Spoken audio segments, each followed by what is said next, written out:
Hi everybody, it's World Mental Health Day today, so I just thought it might be quite good to do a video with some tips and some hints really around how to maybe think about things or things that might be useful.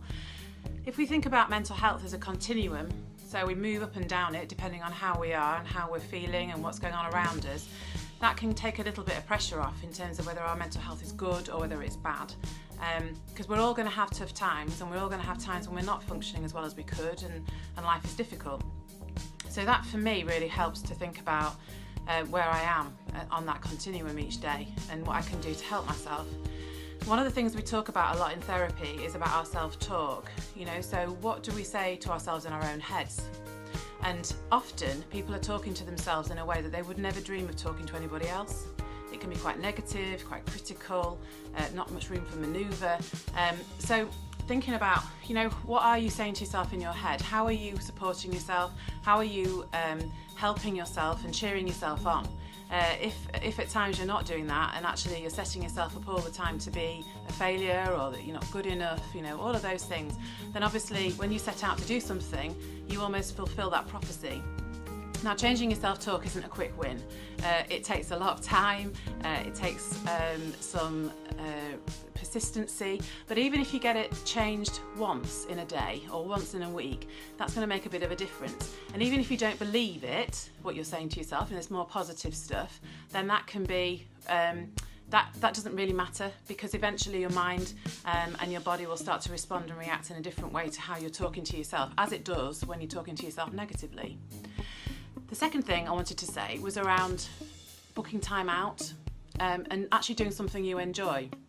Usually when we're feeling under pressure, anxious, low mood, stressed, all those things we like to do that helps us, that puts energy back in the pot, all of that we let go of. We don't see the people we like, we become maybe more isolated, or become very lethargic, or social events become quite scary and quite anxiety provoking. So being able to actually book something that you enjoy to do, it might just be spending some time on your own somewhere outside, or going to watch a movie, or spending time with a particular person. But if you can put those things in place, then you'll start to put some of that good stuff back in. It's too easy to not do it. We've all been in those days where we kind of think, I just can't be bothered to go on that night out, or I can't be bothered to go to the gym, or whatever it is that you do to look after yourself. And that becomes a habit, so we end up feeling much worse. And so if you book something in and don't change it because somebody else is seemingly more important and they've come along, and go and do it anyway, your head will catch up eventually. So that's something to think about. When was the last time you did that, and what would you like to put in place? And the third thing is to recognise what's within your control, because often when we're feeling low, we might want to try and get control over things that actually, we're fighting a losing battle. We can't get control. We can't get control over other people particularly. We do have maybe some control over ourselves, and that might be something that you can kind of think about. But if you think about the circle of control in the middle, that's quite small, and so what you actually have control over is quite limited. If you look at the circle of influence, there's things that you can influence, there's people you can influence, there's systems and organisations and friendships and relationships that you might be able to influence.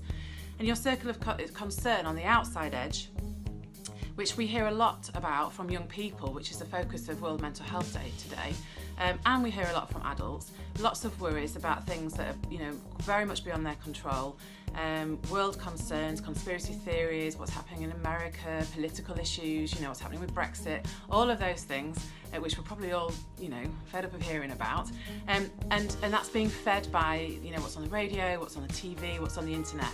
So recognising actually what's feeding your worries and what's feeding your concerns that you cannot do anything about, and do you need to keep feeding those, or can you change them so that you can actually let some of that go and recognise what's within your control, and that becomes much more manageable.